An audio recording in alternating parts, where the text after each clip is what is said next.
Shabbat Shalom Uvorach Ubeshem Hashem Naaseh Ve'Natzliach. Nous sommes avec la paracha de Mishpatim.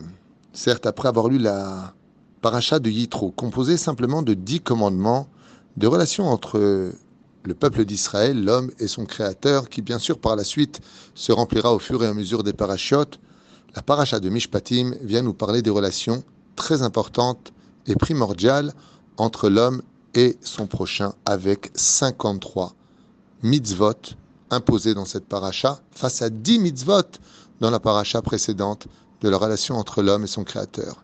Un clin d'œil du ciel pour nous dire que combien même il est très important d'être pieux, très important de servir son créateur de tout son cœur et d'être présent pour chacune des mitzvot de la Torah.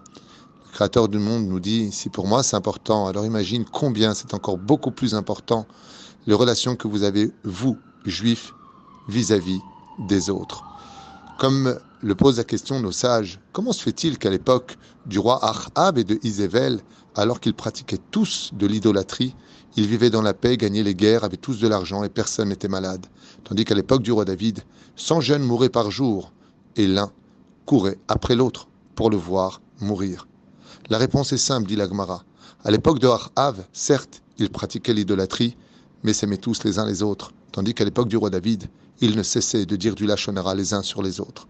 Ce n'est pas cette relation entre toi et Dieu qui te sauvera, mais c'est surtout cette relation entre toi et ton prochain qui te sauvera, car la meilleure façon de vivre Dieu, c'est de la vivre par l'amour du prochain à travers les mitzvot de la Torah et les commandements divins. Sur ce, la paracha de Mishpatim sera composée de toutes les situations qu'on pourrait trouver pratiquement entre l'homme et son prochain, comme par exemple l'homme et ses ouvriers, si tu frappes ton prochain ou tes propres parents, celui qui vole l'autre ou le vend aux autorités, celui qui insulte ou maudit son prochain, celui qui vole la virginité d'une femme avec toutes sortes de belles paroles, le remboursement des dégâts corporels, les accidents qu'on pourrait trouver à travers le taureau, le puits ou l'incendie, mettre à mort la sorcière. Très curieux de voir cette relation avec la sorcière et aux sages de nous dire parce qu'elle fait du mal par ses sortilèges. Veillez sur le converti qui a eu le courage de prendre sur lui les 613 mitzvot de la Torah et de choisir un nouveau peuple, une nouvelle famille, la veuve, l'orphelin, le pauvre, duquel la Torah nous dit Kim tsaok itsaak elai, shamoat eshma tsaakato. La Torah nous dit car si eux ils crient vers moi pour leur douleur, alors sache que je les écouterai tout de suite. Et puis aussi être capable d'aider celui que tu es, ton ennemi, car en ce moment, il est en difficulté dans sa charge. Ou alors Dieu nous dit dans cette paracha, fuis le mensonge et le lachon hara, car ils sont tout simplement désastreux dans la relation entre un homme et son prochain.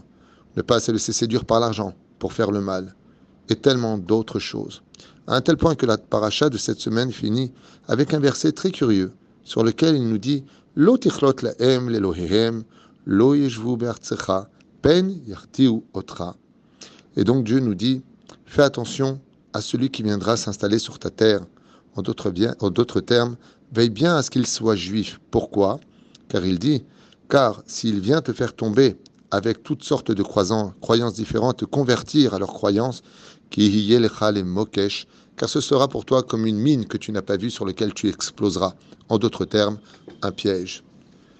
Le Teilim Tedvav du roi David est certainement des plus beaux Teilim qu'il ait composé entre la relation d'un homme et son créateur et la relation d'un homme et son prochain. Mizmor le David. Adonai mi agur be'oalecha. Qui est celui qui résidera dans tes tentes? Mishkon be'ar kochecha. Qui est celui qui vivra sur ta montagne sainte? Oler tamim, n'est-ce pas celui, en d'autres termes, qui marche avec simplicité? Ou poel tzedek, qui fait justice? Dover emet bilvavo, qui n'a pas d'hypocrisie et dont le cœur ne dit que des vérités? Le regal à l'échono. Il ne vient pas rapporter ou colporter les choses. Loasa l'ereu ra'a. Et il n'a jamais fait de mal à personne. Vecher palo nasal kerovo. Et encore moins parler derrière le dos d'une personne en disant du mal. Et la suite est encore plus belle. Et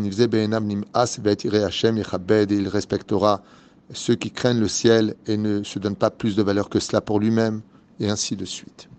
Ce que l'on peut constater dans cette paracha, c'est une phrase qui paraît si anodine, si enfantine, si stupide pratiquement à entendre, c'est la phrase de fais très attention de ne jamais faire de mal à qui que ce soit. Voilà le message général de la Torah. À un tel point où la Torah va continuer même à travers la Gemara dans Baba Metzia, Baba Batra surtout, pour la paracha de cette semaine, de nous dire voici ce que tu devras rembourser pour le mal que tu as fait à ton prochain. Non seulement tu n'as pas le droit de lui faire du mal, mais si tu lui en as fait, alors sache que tu dois le rémunérer pour cela. Un homme du nom de Rabbi Moshe Constantine était un homme que j'ai eu le mérite de connaître et qui n'était pas du tout religieux. Il savait qu'il était à peine juif et a vécu toute sa vie comme un non-juif, à ne pas manger cachère, fréquenter des non-juives. En d'autres termes, il suivait les pulsions de son cœur, tel un animal. Puis voilà qu'un jour, alors qu'il fréquentait une non-juive qui pratiquait de la sorcellerie, elle lui a dit « Mais comment est-ce qu'un prince de Dieu comme toi, tu me fréquentes à moi ?» Il lui a dit « Un prince de Dieu, de quoi tu parles ?»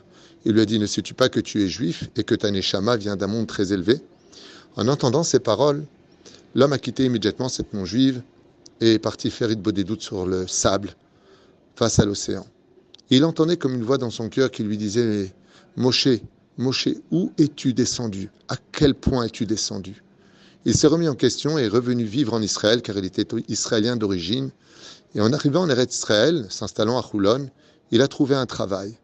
En trouvant ce travail, très fatigué la nuit, pour essayer de se remettre en question non pas dans sa teshuva mais sur son identité et son peuple, il a fait un très grave accident. Il est rentré face à un poids lourd qui l'a éjecté à plus de 9 mètres dans les airs, pour lequel il a été décrété mort. À l'hôpital, il revient à la vie de façon absolument surprenante. Il pratique sur lui 9 opérations et il est maintenu jusqu'à aujourd'hui avec 86 boulons, car son corps était totalement brisé.